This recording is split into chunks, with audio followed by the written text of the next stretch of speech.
Hi, everybody, and welcome. This is the Apostate Prophet. I hope you're having a fantastic day. Today, I'm here with a very special program, something that I have planned in advance, something that is very necessary. I have decided to sit down with an expert, a scholar on the Bible. I'm talking today to Dr. Joshua Bowen. Hi, Dr. Bowen. How are you? I'm doing well. How are you? Good. Thank you so much. Before we get into finding out more about what we want to talk about today, I'm very interested in your background and your expertise and education. If you could enlighten us on that. Sure.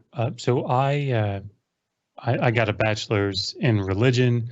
Um, I graduated in 2003, I think, and I went into a 126 semester hour master's program, which anybody that has a master's degree knows that's oddly an oddly large number of semester hours for a master's degree. But that was in Old Testament studies in the Hebrew Bible. So I wrote my master's thesis on the meaning of the divine name El Shaddai, and I taught Hebrew for 2 years while I was there. And then went to Johns Hopkins University, where I got a master's degree in ancient Near Eastern studies, and then went on for my PhD there in Assyriology, which is the study of ancient Mesopotamia, languages and cultures of ancient Iraq, and minored also in Hebrew Bible because of my background in Hebrew Bible and Old Testament studies. So that's my background. I got a Fulbright scholarship in 2014 to go to Germany and work on Assyriology out there. I also won another scholarship called the Day, which is a German scholarship. But yeah, so I've been doing this for a little while, I guess, and know a little bit about it here and there. Feels like. Yeah, to put it very mildly, right? I feel very humbled right now by Don't. the weight of your I of your appreciate education that. and all that. I can't imagine myself ever at this point onwards acquiring that much education and authority in these very interesting fields. But I'm very happy to have you. It takes a very special kind of psychosis, I think, to do that. Just kidding. Well, you Half seem to have kidding. taken it very well. Yeah. Thank you so much for that introduction. So, I basically talked to you a little bit about this whole issue that I want to address today. I want to talk about certain biblical locations that are brought up related to the Psalms, a very specific Psalm, Psalm 84, and also specific locations that are mentioned throughout the Hebrew Bible in general. I want to discuss these things with you because certain apologists, Islamic apologists, nowadays have this revisionist approach where they try to reinterpret those locations and make it look like those locations could be connected to the Islamic narrative, to the Islamic history, which they think is true and real. I want to start first off by going very briefly, if you want to touch upon that, into what we know about locations in the Bible. It mentions a lot of locations, some of them very significant, some of them less significant. In general, what can we say regarding the specific locations of certain sites that are mentioned in the Bible? Yeah, it's complex, right? So, I wrote a book recently where I have a chapter on archaeology and just how archaeology developed. Now, I'm not an archaeologist, by profession. I have a lot of archaeological training. But to get into those types of matters in great detail, we'd want to talk to somebody like William Deaver or Israel Finkelstein or, any number of, archaeologists of Syria Palestine. But, the study of the Hebrew Bible starting in, over 100 years ago, 150 years ago, even earlier, was very much focused. Archaeology is very much focused on what does the Bible say? What does the Hebrew Bible say when we open up our Old Testament and it says, Joshua fought the Battle of Jericho, and it says that Jericho should be here, then that's where we're going to go dig, right? And that was the idea. They always said they had the Bible in one hand and the spade in the other, and that's how they excavated. And it became clear over time, it didn't always work out quite that way. It wasn't so much that the sites weren't where they were supposed to be. That was often quite accurate, It's that when they were supposed to be destroyed or when they were supposed to have been inhabited, those are the things that are, difficult to reconcile with the Hebrew Bible. So Jericho, like we know where Jericho is, we know where the city of Ai is. There are lots and lots of cities that when the Bible says, X happened at this city, and it gives an sort of a location of where that would be, that it actually does work out that way. That's where that city is. It's just that the chronology very often doesn't match up. So a lot of work has been done in, even in recent years, on the sites that are involved in the Exodus traditions, in the book of Exodus, and of course in Numbers as well, the book of Numbers, as well as the wilderness wanderings, when the Israelites were supposed to have wandered around for 40 years. They didn't really wander all that much, but, they were sort of in one general area. But then, the sites where they were supposed to come in Transjordan and then conquer the land across the Jordan River. And those sites, again, lots of work has been done. We archaeologists have identified a good many of them. And I think with pretty reasonable certainty. Certainly cities like Jericho and Ai and, Kadesh Barnea, of course, several that are, on the way out of Egypt have been identified. And so there's some debate about is this the site, or is this one that's close by at the site? But they've identified with reasonable certainty many of these sites. Some of the locations that you mentioned already, like Kadesh Barnea, are very relevant to the topic that we want to explore today. I want to go into one of the main topics that I informed you about before, that I would humbly ask your opinion about, which is the Valley of Baca, as it reads in our Latin text of the Bible, specifically in Psalms 84. What do we know about the Valley of Baca and where this valley is supposed to be located? So to answer that, I think it probably would be good to take a small step back and talk a little bit about Psalm 84 and maybe the Psalms in general. So a lot of work was done early on and continues to be done on how the Psalms were used, right, as these sort of short little units. And we don't have to go into any great detail about this, but the Psalms tend to be able to be grouped into different categories. So there are Psalms of praise, there are Psalms of, prayer, or, penitentiary Psalms. There are Psalms that are imprecatory Psalms. The one that always gets sort of touted out as Psalm 137, where it's praying for the enemies to have I probably shouldn't mention that, but, not great things to happen to the babies of the enemies. But these are types of Psalms that when you read them, you kind of, in many cases, can quickly sort of say, okay, well, that's this type of Psalm, or it's this type of Psalm. Well, there's a type of Psalm that has been variously known as the Song of the Ascents, or the Psalms of Pilgrimage. And basically what these are is they're Psalms about the journey to Jerusalem.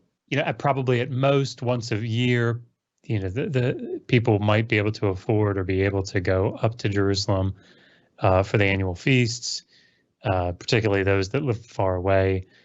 And of course, it's a journey, right? It's a pilgrimage to get there. It's quite a trek, and there are lots of valleys and hills that one has to traverse. And then, of course, when you're actually going up to Jerusalem, to Mount Zion, you're going uphill, and so they refer to those as the Psalms of the Ascents, because you're ascending, and that's where those sort of pilgrimage ascent psalms come from. Well, Psalm 84 is one of these. The psalm talks about that journey, and there's some difficult parts to the psalm as far as lexicography is concerned, and trying to nail down exactly from textual criticism what's actually there. But it's pretty clear from the layout of the psalm that this is the group of worshipers that are going up to Jerusalem. This is like a song that they're singing, a psalm that they're singing on their way there. So it's a pilgrimage psalm. That leads into this line about as they travel through the valley of Baca. Scholars take different approaches to this. There are basically two main views on what the word there means. The reason that it's unclear is we're not exactly sure what the form of the word is. So as it stands in like the main Masoretic text tradition, you have this word Baca with an aleph at the end.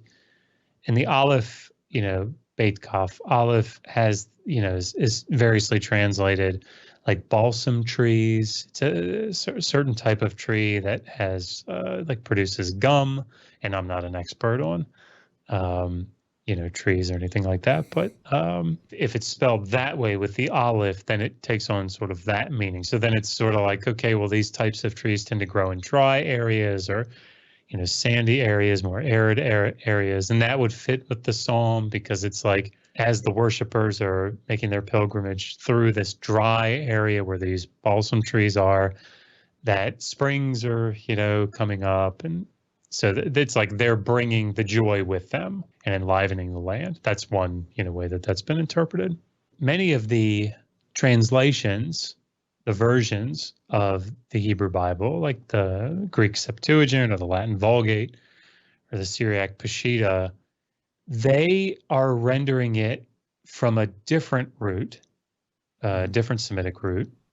And instead of rendering it from Beit Kaf Aleph, they take it from Beit Kaf He. And Bacha there, as a verb, means to weep or to cry. So in Hebrew, if I say ani boche, it's like I am crying, I am weeping. And so then, there are different ways that you can go with that. If you see this as weeping, then you can take it more metaphorically. The word Amek, so the valley, the Amek Bacha, could be an actual, like a valley, right? But it also has this more metaphorical or poetic meaning of like deep. So when you couple deep with sorrow or weeping, then you have like very deep sorrow. If you don't take the word Bacha to be like a proper noun, the actual name of a particular valley, I think that's probably where there's some confusion in the versions. There's actually something related there. I'm sorry for sure, interrupting no, go ahead. there, but that the text says Habacha, which some say should be referring to it as a noun and as a proper noun, probably. So if you look up the way that proper nouns are used, quite often there is no that word, that form ha on the front is like al in Arabic, the definite article. Oftentimes proper nouns don't receive the definite article. So like I wouldn't say Beit Ha Yosef, I would say Beit Yosef. Mm-hmm. And the fact that Joseph, the house of Joseph, it's a proper noun that often doesn't require the definite article because it's definite in and of itself. It's a particular person in and of itself. But you also do have certain toponyms, certain proper nouns that are geographic areas or cities or places that do contain the definite article. So it doesn't surprise me. And there are people that do take this as like a definite place, like a definite valley. It's just we don't know where it would be specifically. And we have certain, as far as I understand it, we have certain valleys throughout the Bible that are often not mentioned to refer to a specific place of great importance, but that are mentioned simply as in poetic form as part of the narrative. This is not unique to that specific psalm, as I see it, right? Sure, yeah, like something like Psalm 23, for example, is just what I'm pulling off the top of my head. It says, even though I walk through the valley of the shadow of death, is this a particular valley? Probably not. This is probably just poetic, expression of some very, shadowy, deep emotional state that the person is in, or dangerous situation that the person is in, or whatever. And I haven't read all the secondary literature on Psalm 23, so, maybe there are people that do think that that's a particular valley, but the name, like, this is the valley of the shadow of death over here, and this one over here is the valley of the non-shadow of life. I don't know, whatever. But I don't think it probably doesn't work that way. It's probably poetic. Yeah, yeah, yeah. In Psalm 84, we are talking about going to Zion, going to a place called Zion, and it very clearly talks about a longing for this place and going to this place for pilgrimage purposes. So we would imagine that this valley of Baca, whether it refers to an actual place or whether it is metaphorical, would then refer to something in this surrounding of Zion. Yeah. There is one matter, which is certain apologists that I have had discussions with have brought up this idea that Zion in this psalm does not refer to Jerusalem, or does not refer to Mount Zion, or the heart of the temple, or the city, or Israel in general, but it could mean something else. Like it could be referring to a different place of worship, like Mecca, for example. But I pointed out that I'm not at all familiar with this, and when I research further into this, I don't see that Zion is used for different places traditionally, since Zion is in reference to a specific mount and to a specific location, which then becomes a synonym of Jerusalem and of Israel in general. Is that a reasonable suggestion, that the Zion in this psalm could be referring to something else instead of Jerusalem? I mean, there's no doubt, and I haven't dug deep or anything into all the different usages of Zion, so that might be something interesting to look at in more detail. But certainly, it almost exclusively, it refers to parts of Jerusalem, right? There is a broader notion, or like a broader usage, where it can refer to like all of Judah in the south. The specific context, without looking, I suspect that those will fall in line with people that are outside of the land, and they're saying, let's go up to Zion. That maybe it carries this idea of all of the southern portion of Palestine. But again, it all sort of focuses in on Jerusalem. I don't know of any usage that would indicate it's something outside of relationship with Jerusalem or with Judah. And it would be inconsistent, right? Because when we look at the psalms around it, related psalms in the same category, psalms that are also attributed to the sons of Korah, for example, we see Zion so much in these psalms, and Sure. they, looking at the context, very clearly refer to Mount Zion, or to Israel, to Jerusalem. So it would be very strange that this would refer to something completely different. Sure. Yeah. In this psalm, absolutely. Like I'm trying to think, are there any usages ever of Zion that might be, but certainly here in this Song of the Ascent, or a pilgrimage psalm, I mean, this is very, very explicitly referring to Jerusalem, and this is where they're going for their holy feast. Like that's what the psalm is talking about. So, I mean, this is what it certainly what it refers to in Psalm 84, in my opinion. But again, it's sort of it's part of the trek, right? It's part of the journey. Most scholars that I looked at would take this more metaphorically. Most understand this to be sort of a metaphorical dry area that is becoming lush or becoming green as they bring their joy in this ascent up to Mount Zion. Mm-hmm, mm-hmm.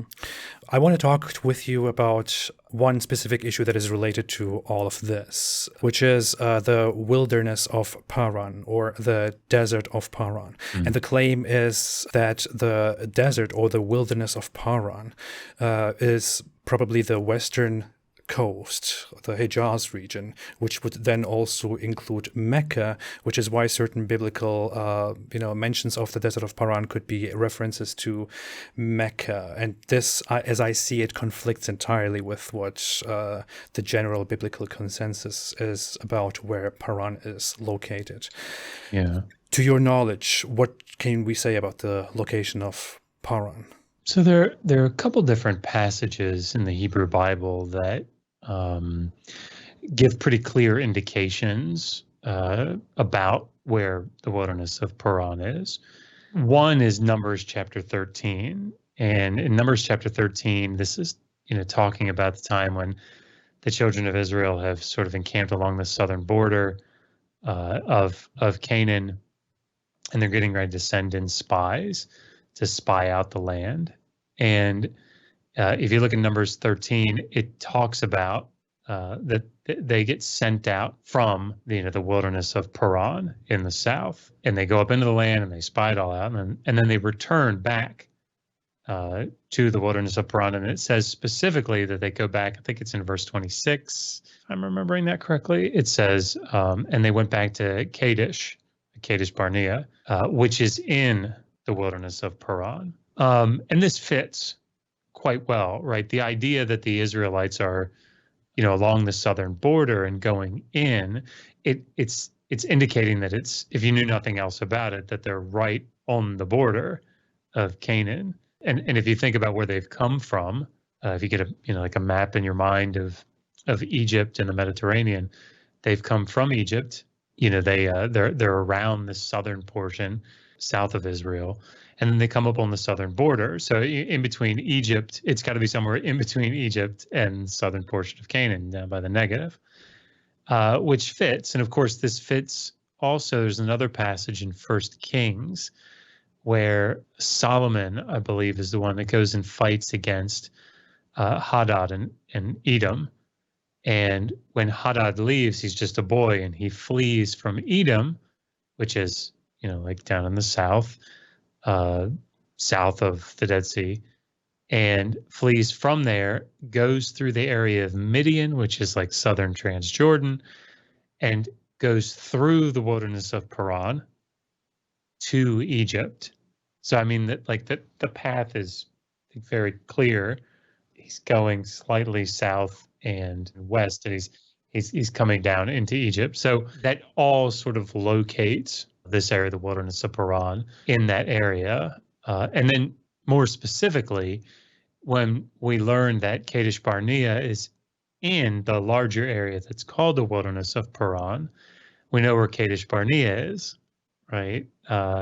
And we know which site that is, Kuderet. And so yeah, I mean, this is all stuff that's south of the Negev, and in between Sinai, like the Sinai Peninsula, and Egypt, right? It's all sort of in that area. Hopefully that made sense. Yeah, no, it does. It does. The Bible mentions several wildernesses and deserts. So even if it is in the Sinai Peninsula, that would make it a separate wilderness or a separate desert within the peninsula. It wouldn't mean that there is only one desert or only one wilderness in the Sinai Peninsula, right? Yeah, and I mean, I think it's really important to recognize that following this, return of the spies, that the Israelites are then sort of doomed to wander around for that generation. And where they wander, quote unquote, is essentially Kadesh Barnea, right? So this is an important area that they're wandering in. And I think 38 years they spend in Kadesh Barnea or around it. So, it's a significant area. And again, it's in between. It's much easier to picture this, I think, if you have a map. Maybe it can be thrown up on the screen at some point. I will do that. Yeah, I think it's important to recognize that the path that is being taken, whether you're coming out of Edomite territory or you're coming out of Canaan proper, it's down to the south, to the west, and it's in between Canaan and Egypt. That's where it's depicted in the biblical text. It seems very unlikely to me when I look at the narrative of the Bible in general and how it describes places and sites that something like the desert of Paran or the wilderness of Paran, even if we didn't have, the whole context and all the connected, dependent locations, some of which are very obvious to us, even if we didn't have any further information, it seems very unlikely to me that the desert of Paran could be referring to a very large region like the entire Hijaz region or the entire western coast of Arabia, right? I mean, this would be very uncommon as far as I see it from my readings. Yeah, I mean, there seems to be a fair amount of specificity when you look at these passages.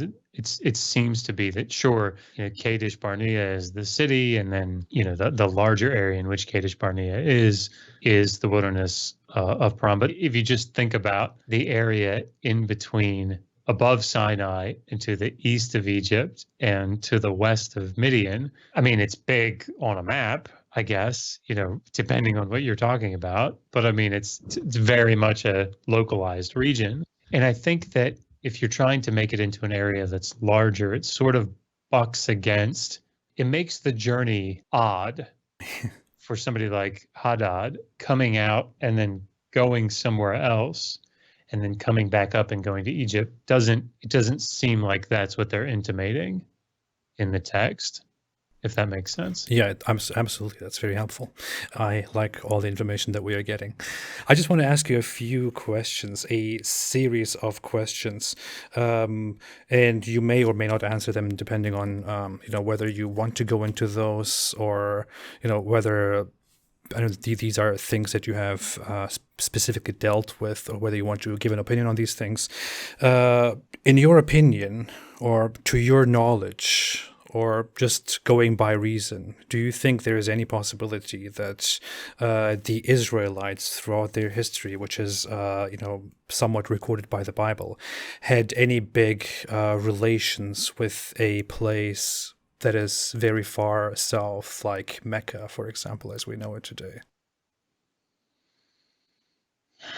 Did you ever know of such a thing or hear of such a thing? Yeah, nothing is coming to mind. And Mecca's pretty far south. Uh-huh. Yeah, not that I know of, but I haven't looked into trade relations or anything like that. If that level of relationship would be relevant, that wouldn't surprise me in any way that there's trade relations. You have to think the two major highways, the Way of the Sea and the King's Highway, run through Israel. So if you're doing anything down to the south, or if you're doing anything up to the north into Anatolia and Mesopotamia or further east, chances are it's going to come through Palestine. So it wouldn't surprise me if there are trade relationships, but I don't know of any mention in the biblical text. None that stand out to me. That probably didn't help at all, but it absolutely did, actually, because even the lack of knowledge of such a thing just points more toward the idea that there's probably not really much to it. But of course, this is a discussion that we can wholly go into at some different point, if you would like to. One other question that I have is the assertion that Abraham might have gone down to Mecca to build a temple there. As far as I see it, we have the accounts of the story of Abraham, because it is so fundamental and so significant to the Hebrew Bible. We have them all very much laid out, and there are maps made about these things. Is it conceivable to you that he would have gone down there to Mecca to build a very significant temple? There's certainly nothing in the text of the Hebrew Bible that would lead me to believe that would have happened. Genesis is pretty clear in the stories that it tells, about where he was and what he was doing. So, coming from Ur of the Chaldees, not that I would say, just to be clear, not that I would say that's necessarily historically accurate, because I don't think that it is, but, the way that the narrative portrays it, he's coming from the east, coming into Canaan, wandering through Canaan's, building tents, and altars and all these things. He goes down south a couple of times, but then comes back up. The stories, I think, are pretty. The Abrahamic cycle, I think, is relatively clear, and I don't see anything in there that would lead me to believe that he exited Canaan to any great distance. It seems implausible to me anyway that he would.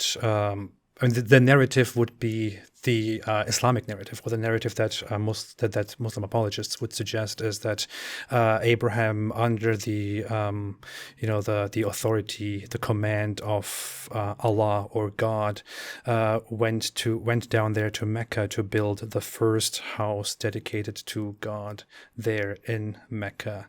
It seems implausible to me that such a highly important thing would have no mention at all in biblical scripture, and it would also seem implausible to me that after doing that, he would just again go, up there to the to the regions now known as Israel, and to just pursue the rest of his life there.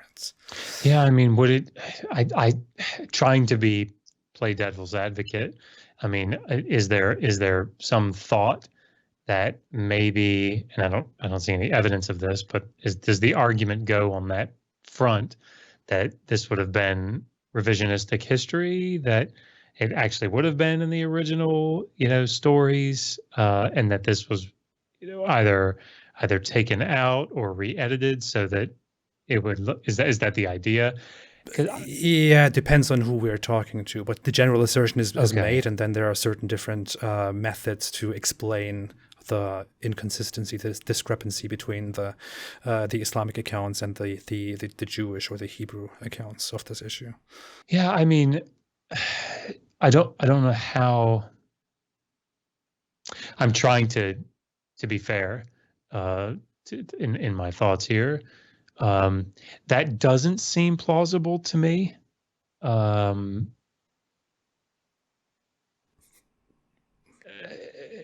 Because I think we know a fair amount about the editorial history of the Hebrew Bible, particularly the Pentateuch, particularly that section of the Pentateuch. And there's nothing that I can think of that would lead me to believe that editorial history would have resulted in taking out something that monumental that was there. Mm-hmm.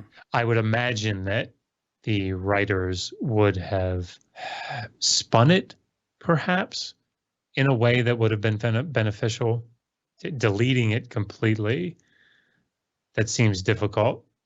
That seems implausible. But those are just my thoughts. Somebody like Joel Baden up at Yale, that would be a really good question for him, because he works obviously specifically in the editorial history of the Pentateuch.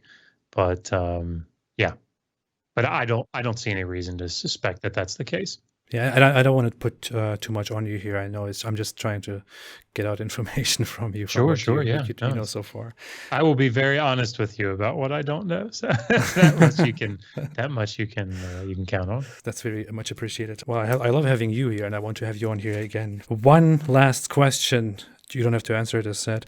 One final question is, as a scholar, a student, a scholar, an expert on various fields that deal with biblical history, with the Near East, have you heard of the Kaaba as a place of significance in the larger ancient history of these regions and the mythologies and traditions and religions? Is this something that, to you, in your understanding and in your entire scholarship, is something that is of significance? Nothing comes to mind as far as the textual data is concerned. Mm-hmm. From an archaeological standpoint, I still don't know of anything, but that would be perhaps another area to explore. But again, I have some background, fair amount of background in archaeological, matters archaeological. Anthropology, I don't really have a lot of background in anthropology, so maybe that would be another way to come at this. But nothing that I know of in my investigations would, off the top of my head here, would suggest that area being of importance to individual worshipers, or those that are in Palestine worshiping. Nothing that I know of, or of it being a place of importance just in the broader ancient Near East. Nothing that I know of. Mm-hmm. This is already very enlightening. I mean, you might not see it as such, but getting these responses just confirms what I, very, very much know and very much expect. The lack of information, the lack of knowledge about these things very much confirms the idea that there is probably not much significance to the whole thing. And but this is definitely something that that I think can be explored, and I would definitely be interested in reaching out to you and getting your help again in various matters in these fields. Sure.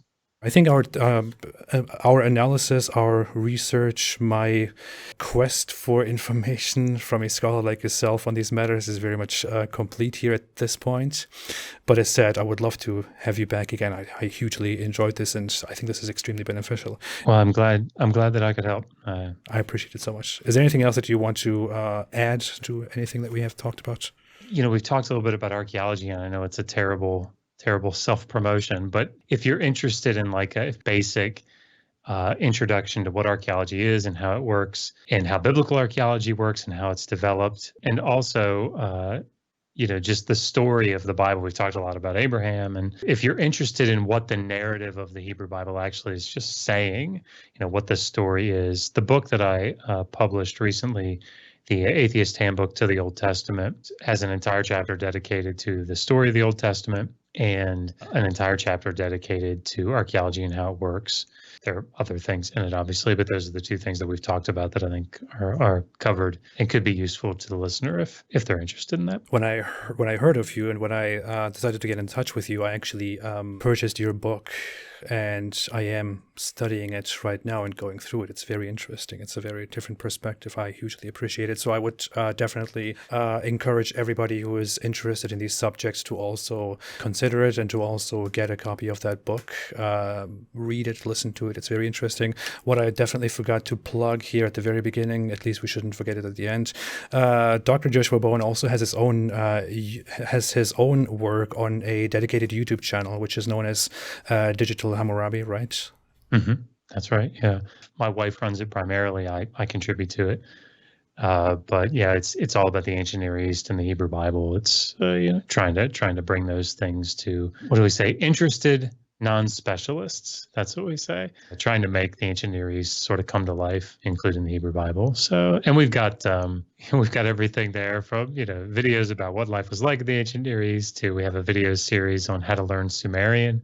If you're interested in learning Sumerian, or we have a series on how to learn biblical Hebrew, and all that stuff's free on there. So, That actually stuck out to me. I saw that you have a very popular video on how to learn or how to speak or how to read Sumerian.